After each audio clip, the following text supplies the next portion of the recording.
SVAG recommends that any diagnosis and maintenance is carried out by a fully trained vehicle technician. A wheel bearing failure is often associated with a droning or rumbling noise whilst driving, with the noise increasing under load or during cornering. As a wheel bearing is a key safety component, choosing the right replacement is an essential part of any repair. SVAG has a comprehensive range of wheel bearings, from the simple single-tapered roller bearing to the compact wheel bearings that feature more peripheral functions on each generation. For example, the Generation 1 has a double-row angular ball bearing with or without a magnetic reluctor seal. Generation 2 has a double-row sealed angular ball bearing with a conventional tooth wheel or magnetic reluctor seal. Generation 3 has a double-row sealed angular ball bearing with an orbitally formed shoulder and a magnetic reluctor seal and/or sensor. The featured vehicle is fitted with a Generation 3 front wheel bearing, which had become noisy in operation and required replacing.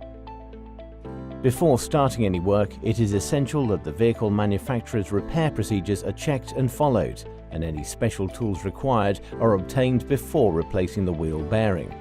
Firstly, the hub retaining bolt needs to be slackened, then the vehicle should be raised and the wheel removed.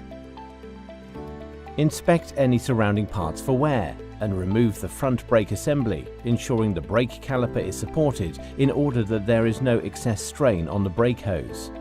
With the brake assembly removed, the lower suspension arm needs unbolting from the swivel joint. This gives enough movement for the drive shaft to be removed from the bearing assembly. The drive shaft also requires to be supported during this repair, so no excess strain is on the inner joint. This allows access to the 4 retaining bolts which hold the bearing assembly to the steering housing. On removal, the old bearing assembly needs to be freed from the housing with a hammer. This is due to corrosion. Once removed, the old bearing should be inspected for any inconsistent wear issues, and the new Phoebe bearing kit, including new bolts, prepared for fitting. This bearing has a magnetic reluctor seal for the wheel speed sensor.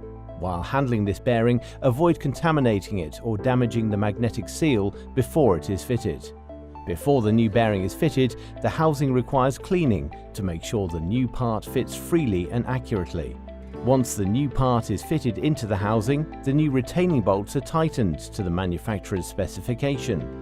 With the new bearing in place, the drive shaft needs to be refitted and the new hub retaining bolt initially tightened. The lower suspension arm should be reattached to the lower swivel joint and all fixings are tightened. Next, fit the brake components back into place. However, in this case, new brake disc and pads were required as the old parts were in need of replacing. This should be carried out on both sides of the vehicle. Once the steering, suspension, brake and driven components have been assembled, the road wheel can be refitted, with a second mechanic pressing on the brake pedal, tighten the hub retaining bolt, then lower the vehicle onto its wheels for a final tightening procedure. With the vehicle repaired, the car should be road tested for smoothness of operation. This video is for general information purposes only. Please consult the manufacturer's handbook before carrying out any repairs to your vehicle. SVAG will not be held liable in the event of any direct, incidental, special or consequential damages suffered in the course of using the information in this video.